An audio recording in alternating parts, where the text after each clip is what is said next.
On behalf of QSG, I would like to welcome you to today's webinar. QSG is committed to providing up-to-date, useful, and credible information on the topics that you care about. Thank you for taking the time to join us. I hope everyone is safe and doing well. These are difficult times for everyone, and we hope all goes well and we are back to normal soon. We thank the people on the front lines for their dedication and support of those in need. My name is Chris Skangas, and I will serve as your moderator for today's webinar. Today's webinar will be approximately 45 to 60 minutes in length. There'll be a 30-minute or so presentation, followed by a question and answer session. So before we begin, I think everyone is on mute and their videos are off. Thank you for that. If at any time during the presentation you have a question, you can type in the chat, and I'll be keeping an eye on that, and we can ask Darrin at the end of his presentation, as well as after Darrin's presentation. Feel free to unmute yourself during this question and answer time, and we can have a conversation that way as well, whatever you feel most comfortable with. Now I'd like to introduce you to the speaker for today. Darrin Maggy is the Security Advisory Services Practice Manager at Security 7 Networks. As a certified Information Systems Security Professional, or CISSP, Darrin shares his 25 years of experience, insights, and recommendations to help organizations proactively connect to their information security challenges. Darrin is a founding member and past vice president of the New Hampshire ISC chapter and is the New Hampshire state organizer for the Cloud Security Alliance, CSA, New England chapter. Thank you, Darrin, for supporting our webinar program. Without any further delay, I turn it over to you for today's presentation. Thank you, Chris, and thank everyone at Quality Support Group for organizing this webinar. Also want to welcome and thank you to all the attendees on the line. As Chris mentioned, today we'll be discussing the Cybersecurity Maturity Model Certification, or CMMC, and what you need to know as you embark on your certification journey. In addition to the bioinformation Chris shared, I also wanted to share that I have several years of public sector contracting and information assurance experience preparing FISMA certification and accreditation document sets for agencies in the judicial and legislative branches of government. FISMA is the Federal Information Security Modernization Act, which was first ratified in 2002 and recently revised in 2014. Now, there's not an awful lot of difference between FISMA. FISMA was really more adherent to NIST SP 800-53. But in terms of the guidance, SP 800-171, which we'll be speaking about in a fair amount of detail today, much of that was borrowed from the 800-53 controls. Primary difference is that CMMC's use of SP 800-171 leads to a third-party certification audit, where with FISMA, the 853 controls and the documentation set were submitted to the individual agency's Office of Inspector General, who would ultimately review the documentation and then make the decision to essentially grant an authority to operate, or ATO, to that individual organization.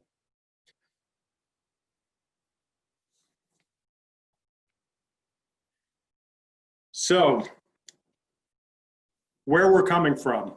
So the standing rule, the previous standing rule, I should say, was DFARS, Rule 252.204-7012. And I will warn you a little bit that it's going to be a fair amount of alphabet soup. I'm going to do my best to define each of the acronyms that I use. There's many of them in the public sector. If there's something that you don't understand, or if I happen over it, by all means, feel free to ask in the Q&A period at the end. So these are the good old days. Most of you are probably familiar with the DFARS rule if you've done any business with the public sector, specifically with the Department of Defense. This rule required a system security plan and a plan of action and milestones, or a POAM, which evidences your organization's compliance and any existing gaps with SP 800-171. Those documents needed to be submitted to your contracting officer annually, which would ultimately satisfy the self-attestation requirement of DFARS.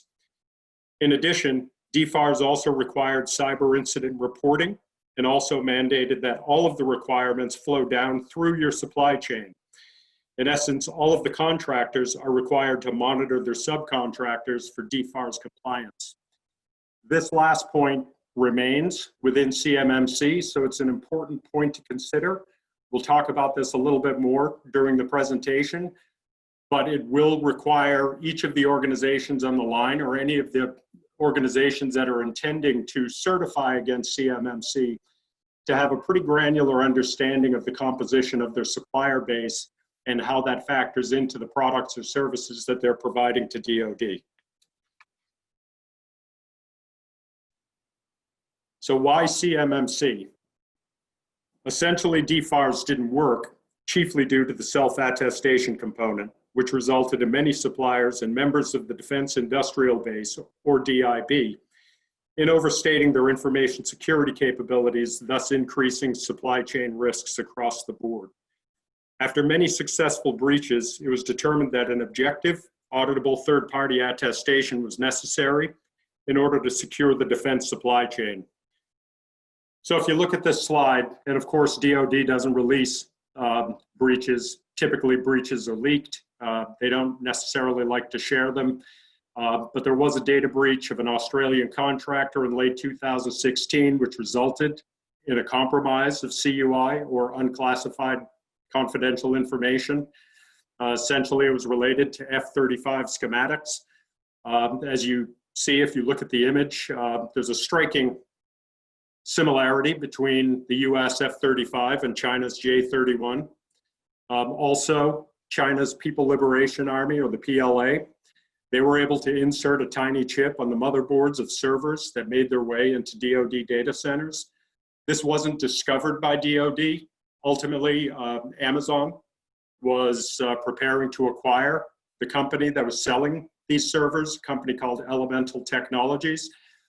And while Amazon was conducting their due diligence prior to acquisition, they noticed these chips, really no bigger than a piece of grain of rice, that were on the motherboards that were collecting information. Back in 2018, hackers gained access to the personal information and credit card numbers of 30,000 military and civilian contractors via a third-party system that maintained travel records. These are really just a small sample of the supply chain compromises that took place, but to edify this further, between the year of 2018 and 2019, there was a 72% increase in supply chain breaches across the board. So not just within the public sector, within the private sector. So it was clearly indicative that something needed to be done in terms of locking down the supply chain to make sure that these privilege escalation related attacks don't continue.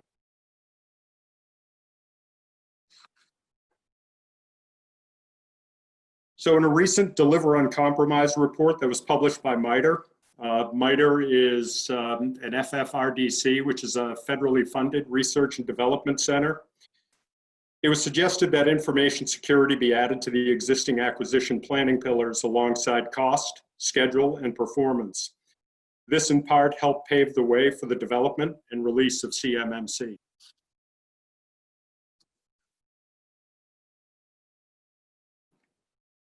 NIST SP 800-171 provides federal agencies with recommended requirements for protecting the confidentiality of controlled unclassified information, or CUI.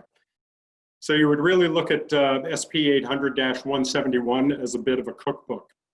It provides guidance for the implementation of controls, which we'll be talking about more later, as well as any of the documentation requirements needed in order to conform and ultimately certify with CMMC. But 800-171 is used primarily when the CUI is resident in non-federal information systems and organizations.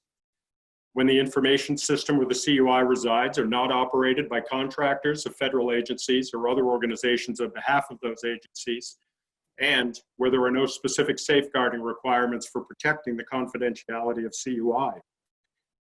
So 800-171 will continue to play a primary role in defining the recommended controls requirements for protecting CUI, particularly in CMMC Level 3. 800-171 consists of 14 security control families, also known as domains, which include access control, asset management, audit and accountability, awareness training, configuration management, identification and authentication, incident response, and more. So the CMMC framework. It consists of 5 maturity levels based on CMMI, which is the capability maturity model integration. And while CMMI was good for evaluating IT processes, it was never designed for evaluating information security. So due to that ineffectiveness, this coverage has been further augmented and is reflected in CMMC. Certification is conducted by an objective third party called a C3 PAO, and the model is similar to the Federal Risk and Authorization Management Program known as FedRAMP. FedRAMP is a government-wide program that provides a standardized approach to security assessment, authorization, and continuous monitoring for cloud products and services. CMMC third-party certifiers will have the tools to conduct audits and collect metrics and risk management information for the entire supply chain. Lastly, DoD has indicated CMMC as an allowable cost, which is defined in the FAR, or Federal Acquisition Regulation, as costs that are reasonable and allocable to the contract for the terms of the contract at issue. In a nutshell, DoD has accepted CMMC as an additional cost of doing business that they're willing to incur.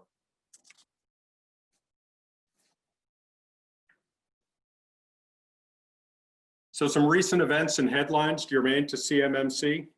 In January of this year, the CMMC accreditation body received charter from DoD to develop and operate framework and certification program. This is underway now. Late January of this year, the CMMC framework and maturity levels were released. And in March 6th of 2020, CUI instruction released by DoD outlining the definitions and handling requirements of CUI. Now, the handling requirements are important because typically this requires clear, visible labeling of any documentation that contains CUI. In a lot of cases, I have clients that are unsure of whether or not they have CUI. There's really 2 families of information that the government is looking to protect. CUI, which we've talked about, and FCI, which is federal contact or contract information. The federal contract information could really just be schematics associated with a contract that's being put together. It could be the contract that's in place itself, which also requires protection. So if you as an organization are expecting your employees or coworkers to follow the handling guidelines and requirements that CMMC has laid out for this information, then obviously what you have to do is you have to make sure that any information they handle is clearly labeled, so then they can refer back to the handling guidance, which is going to ensure the confidentiality, integrity, and availability of that information.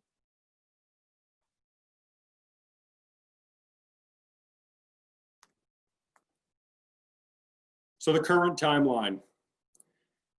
DoD is aiming to add CMMC level requirements to DoD contract requests for information, or RFIs, beginning in June or July of 2020. The CMMC level requirements will be added to RFPs beginning October 2020, starting with an estimated 15 procurements for critical DoD programs and technologies, such as those associated with nuclear and missile defense. At that point, for those contracts, CMMC certification will be used as the basis for go, no-go decisions. It's expected that approximately 1,500 primes and subcontractors will be affected in the first round of implementation, and likewise will need to be CMMC certified by fall of 2021. The rollout will continue over a 5-year period with the expectation that all new DoD contracts will include CMMC requirements by fall 2026. So depending on where you stand today in your journey, if you have 800-171 controls implemented or not, if this is brand new to you, I would look at this 2026 date as being somewhat nebulous. I would also not underestimate the amount of effort that it would take if you are doing a deadlift, as it were, and just picking this up for the first time. Because in my experience, implementing standards such as ISO 27001, implementing SOC, SOC 2, et cetera, and now CMMC, typically I found that it takes most organizations anywhere from 12 to 18 months just to implement everything that needs to be implemented. So what I mean by that is that there's an awful lot of documentation that needs to be created. Not only does the documentation need to be created, it should be passed through a security steering committee, be approved by all, but then all affected parties need to be trained as well. Above and beyond that, through the implementation, you're going to have the controls implementation, and you're also going to have the record-keeping components, such as keeping records of how many individuals attended security awareness training, for instance, how much remedial training needed to be offered to your employee base, how many incidents did you suffer in the previous year, patch management, things along those lines, your data retention responsibilities, where are those repositories, things of that ilk. So there's an awful lot of work that needs to be done. So if you're at the beginning of the process, the best thing to do is to understand exactly where you stand today, the construct of your existing information security program, and what you need to do in order to build upon that. Another thing that I want to mention here is that where CMMC has become an auditable standard, it's actually a good time for any organization that's serious about doing business in the 21st century to embrace some type of security program or standardized security program. It really needs, at this point in the industry, to become part of the business. We know this intellectually, but in large part, security has typically been viewed as a technical problem. Realistically, where we are today is that the people, processes, and technologies need to be factored into all of this. It requires management support, so everybody in the organization needs to be involved and pulling on the same end of the rope in order to get something like this done. So if you have a suspense for getting CMMC certified, I, again, would not underestimate the amount of time that it may take to get it done, and then also to have it implemented properly, because it's really important to remember that what's being measured here is not only the implementation, but the maturity of the implementation of these controls. So speaking of controls, there are 17 CMMC control domains. CMMC incorporates pre-existing legislation, such as SP 800-171, 48 CFR 52.204-21, DFARS Clause 252.204-7012, and others into a single unified set of cybersecurity best practices. It categorizes these best practices into 17 broad domains, such as access control and systems and communications protection. 43 distinct capabilities, such as control remote system access and control communications at system boundaries, are distributed across the 17 domains. Now, it's important to realize that not all companies need to demonstrate all 43 capabilities. They apply depending on the CMMC maturity level sought, and essentially the maturity level sought should appear in any of the RFPs or RFQs that you're responding to. Another little note will come up later in the presentation on that, but moving right into the domains, we're not going to get into a lot of detail. In the domains today, we're really just going to stick with the what and the how of CMMC. But access control is a pretty major domain. It's one of the fundamental tenets of information security, asset management, audit and accountability, awareness and training, configuration management, identification and authentication, which was mentioned earlier, incident response, maintenance, media protection, personnel security, physical protection, recovery, think in terms of business continuity, activities of that nature, risk management, security assessment, situational awareness, system and communication protection, and system and information technology, or I'm sorry, integrity. So as you look at this slide, each of the 5 levels of CMMC has associated processes and practices. Now think in terms of a process as being a policy, which is ultimately going to govern the activity to make sure that it's duplicatable across your environment. The practice itself is going to be the measurement of the control implementation. So a security control, a good, for instance, for that would be a firewall, right? That's something that most people, are aware of. Security awareness training at a managerial security control level is another example of a security control. An incident response plan.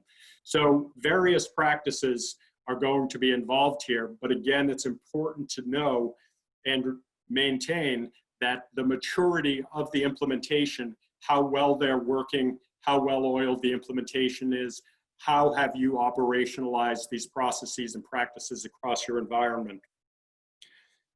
So on the left, you see the process maturity requirements for each level, which were developed using the CMMI model as previously discussed. And starting at level 1, the processes are performed, documented, managed, reviewed, and optimizing. On the right, you see the practices for each level, which consist of basic cyber hygiene, intermediate cyber hygiene, good cyber hygiene at level 3, proactive, and advanced progressive. Companies will demonstrate compliance with the required capabilities by showing their adherence to a range of practices and processes. Practices are the technical activities required, as we just discussed a moment ago, within any given capability requirement. So there's 173 practices that are mapped across the 5 CMMC maturity levels. Processes serve to measure the maturity of organizations' implementation of cybersecurity products or procedures. 9 processes are mapped across the 5 CMMC maturity levels, and we'll discuss this more in an upcoming slide.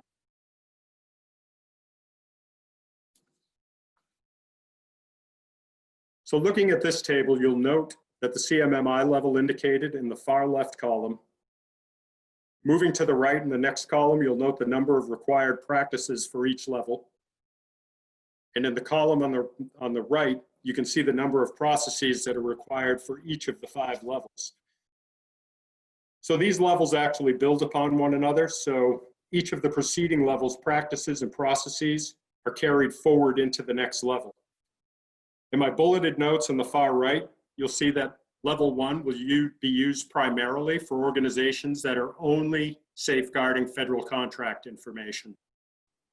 Level 2 isn't going to be common. It's going to be largely viewed as a transition step from level 1 to level 3. So there may be no organizations within the DIB that are asked to certify against that. The most common is going to be level 3. So if organizations out there shoot for level 3, you're going to be in good shape. That would certainly be my recommendation. But level 3 is really going to be geared towards the protection of controlled unclassified information. Levels 4 and 5 will protect CUI and also defend against advanced persistent threats. An advanced persistent threat is defined as a stealthy cyber threat actor, typically a nation state or state-sponsored group, which gains unauthorized access to a computer network and remains undetected for an extended period of time.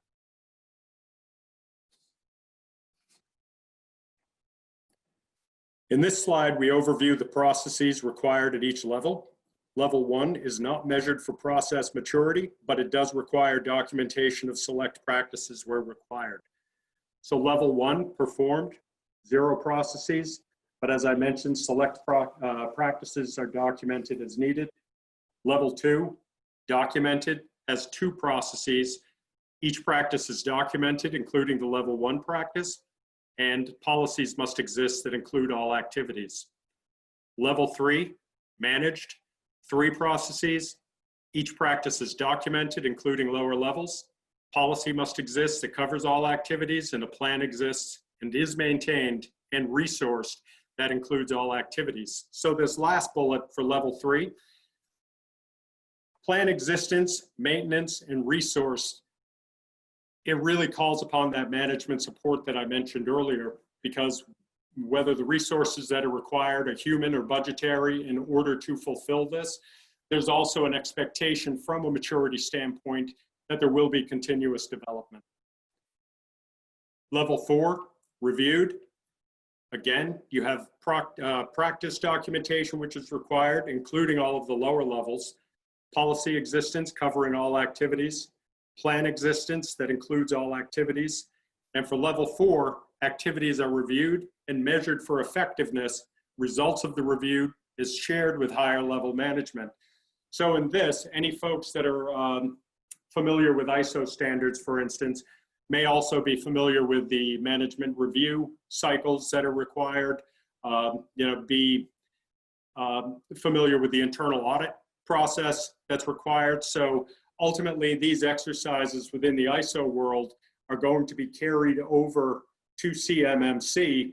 In reality, the primary goal of these procedures is really to make sure that the organization has visibility of the functioning and performance of its security program, has the ability to take a look and understand the metrics or KPIs and be able to compare them from one year to the next, as well as being able to take this inward look using an internal audit function to provide their own measurements, to be properly prepared for the C3 PAOs when they arrive, and make sure that they're able to continue with the operation of their security program as intended. So moving to level 5, optimizing. There's 5 processes.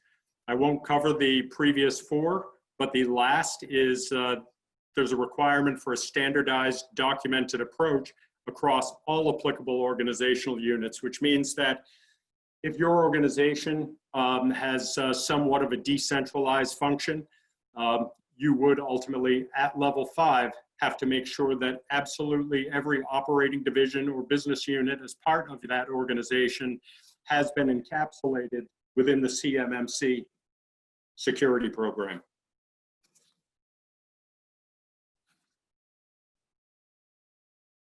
So on this slide, we're going to take a look at the practices for each level.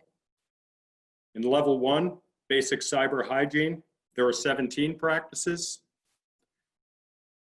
These are equivalent to all of the practices in the FAR, 48 CFR 52.204-21.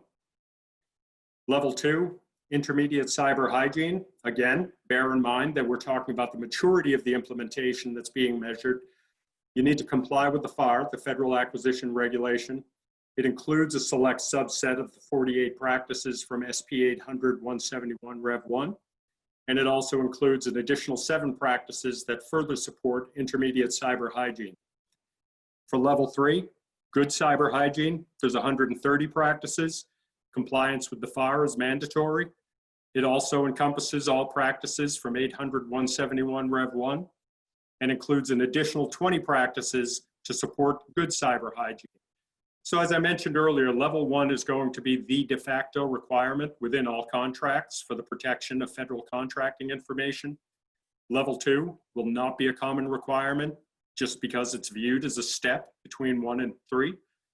Level 3 is going to mirror 800-171 security control domains, but there is an additional 20 practices that are required for level 3 certification.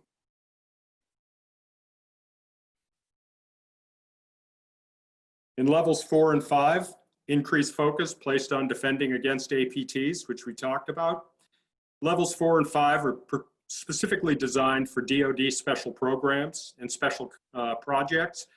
They add continuous monitoring to the requirements. They also add information sharing and communications initiatives such as ISI, to those level practices as well. So at level 4, there's 156 practices. Compliance with the FAR, again, encompassing all of 800-171 Rev 1. Actually, Rev 2 is on the street now. There's also an 800-171B, which we'll see referenced in the bullet below.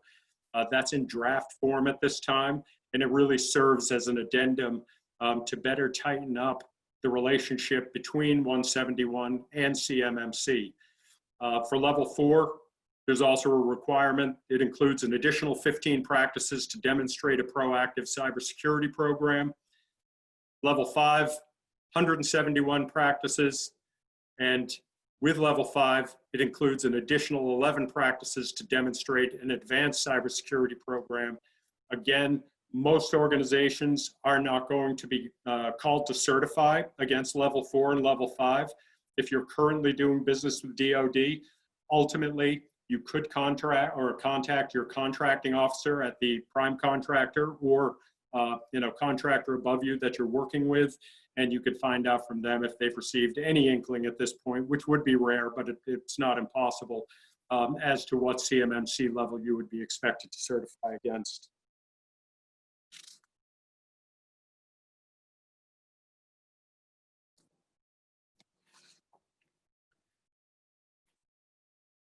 So the challenges and questions. So there's a pretty aggressive timeline to implement CMMC when you consider that there's approximately 300 to 350,000 suppliers within the defense industrial base. Contractors, especially small businesses and suppliers, may lack sufficient resources to attain the necessary certification levels. Obviously, it could create a barrier to entry, contract performance. There's also a worry that there is potential for DoD to overclassify data, which would require a higher level of CMMC certification than is necessary in actuality. This could create excessive costs and certainly could limit competition. Flow down from the primes through the supply chain, even you as a subcontractor, again, if you're utilizing subcontractors in the fulfillment of your products and services to DoD, you would be on the hook with managing those folks and essentially managing their conformity with your new security program, which would be CMMC. And there's still no clarification on incorporating certification costs into a bid proposal. Plans of action and milestones. So this is another sweeping change in how things will be done. So a POAM is a plan that indicates the specific measures that a DIB company would take to correct deficiencies found during a security control assessment. The POAM would typically identify which tasks should be completed as well as the resources required to make the plan work. Whereas in the past, non-compliance with DoD regulations was acceptable as long as the companies prepared POAMs that outlined their plans to address deficiencies. That will no longer be the case under CMMC. Organizations will still, however, have to develop their system security plan, or SSP.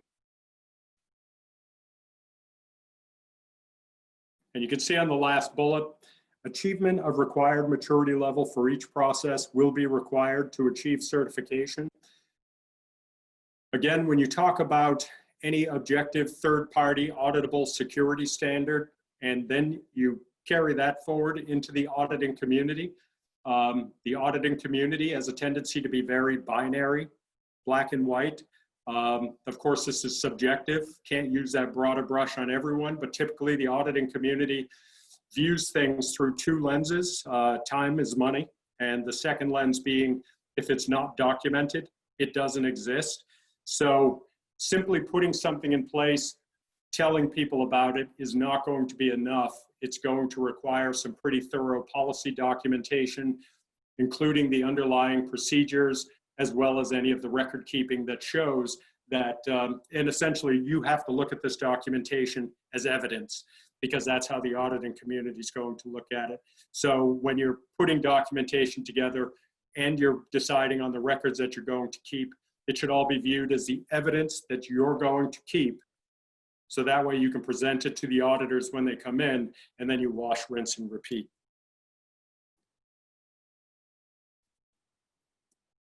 So some things to think about, scoping and minimization of exposure.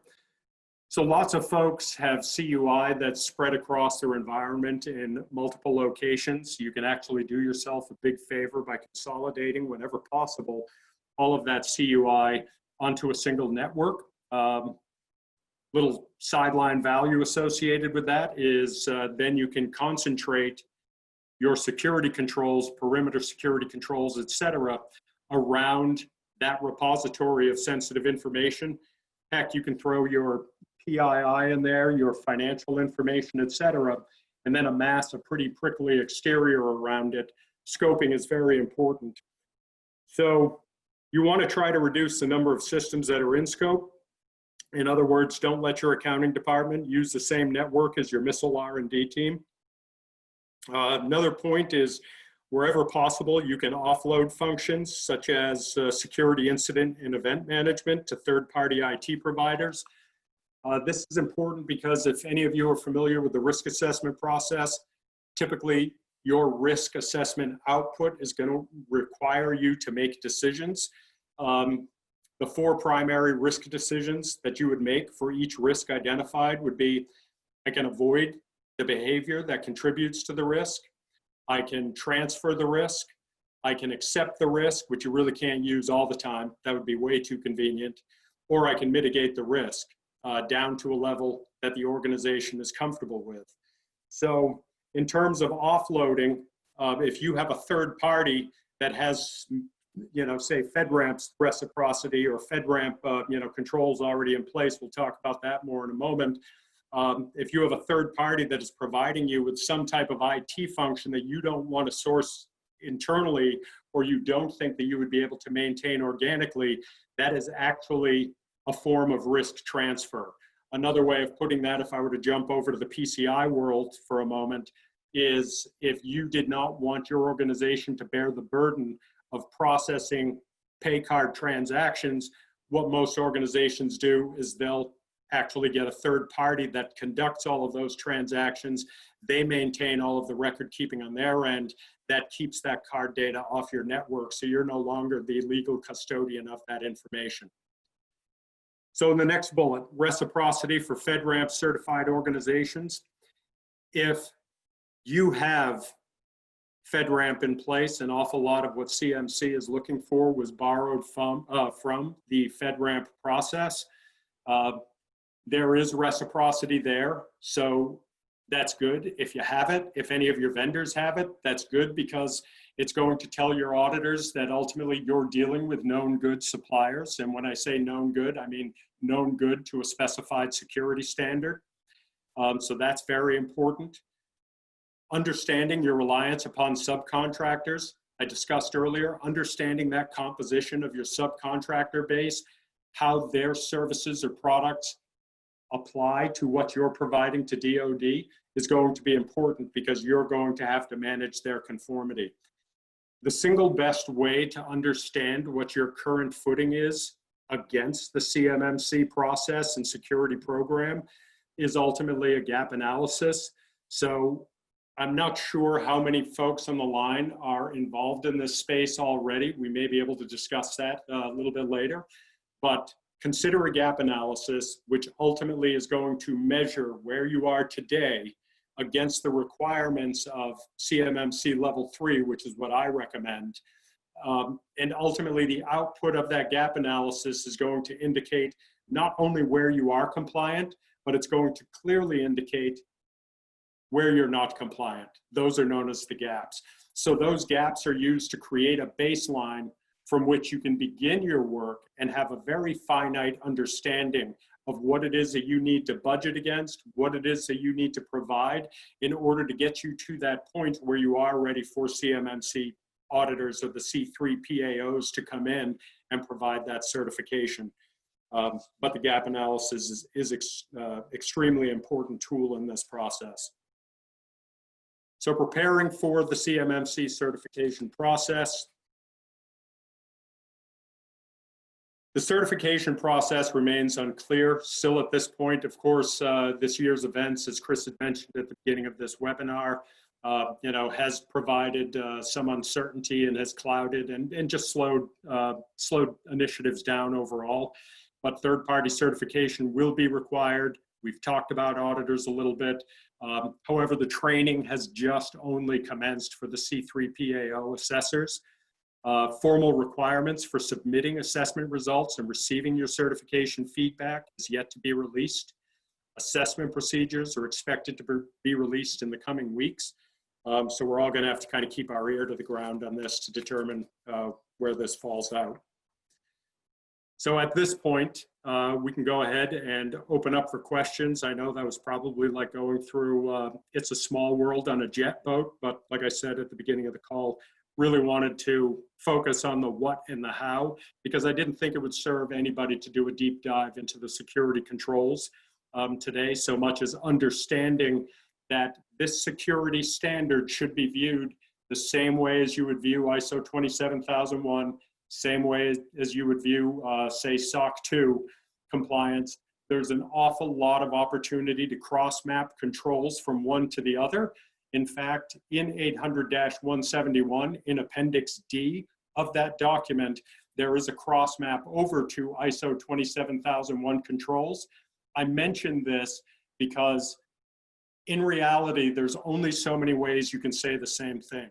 So whether it's PCI, whether it's this standard that DoD is calling on, 800-171 Annex A, which is their controls catalog, or SOC, they're all pretty much looking at the same fundamental best practice security safeguards and controls to be implemented with, of course, some industry-specific nomenclature. There may be some additional controls, based on the industry, based on the mission, based on what's being provided. But there really is no bad news in terms of CMMC. I would look at it as an investment. It would serve your organization well, but it's also important to remember that it's also leverageable in pursuit of some of these other certifications that you might attain that could also help your business, even from a marketing standpoint, in terms of gaining new clients, in terms of gaining, new partnerships, et cetera. So maybe I'm a little glass half full on all of that, but I know this is a heavy lift. I'm going to go ahead and shut up now and open it up for questions. Thanks, Darrin. It was a great presentation. So we have a question in the chat. I think from Patrick, and he asks, NIST SP 800-171 is at revision 2. Why is Rev 1 still being referenced in everything I see within the CMMC standard? Yes, well, so Rev 1, Rev 2 is certainly out, so Patrick is correct. There's an awful lot of transition, mostly because of the draft of 800-171B. There's not really an awful lot of functional change between Rev 1 and Rev 2, but Patrick is correct. Rev 2 was just recently ratified. Okay, great, thanks. And then so a couple other questions here. One is, can I leverage my ISO 27001 certification in pursuit of the CMMC requirements? Yes, so as I had mentioned on the last slide, if you go to 800-171 in the Appendix D, there is a cross map to the ISO 27001 controls. Now, some of your documentation may require some additional tweaking, but you probably have many of the controls in place already. It really comes down to the granularity of the implementation. So the cross mapping of those controls would be most important, and then making sure that you backfill any of the additional documentation requirements, records keeping requirements, and then also bearing in mind that there's an additional 20 controls above and beyond 800-171 that are required for level 3. Got it. And in reply to the first question, Patrick said that he'll be looking out for 171B, and I think you can see that one. So there you go. A second question that came in was, had to do with how do I write a system security plan or an SSP? Yeah, so if you go to the NIST website, which is nist.gov, and you were to search under special publications, if you conducted a search right now for 800-171, when you pull that up, you should see a prefab Sprout template for the system security plan.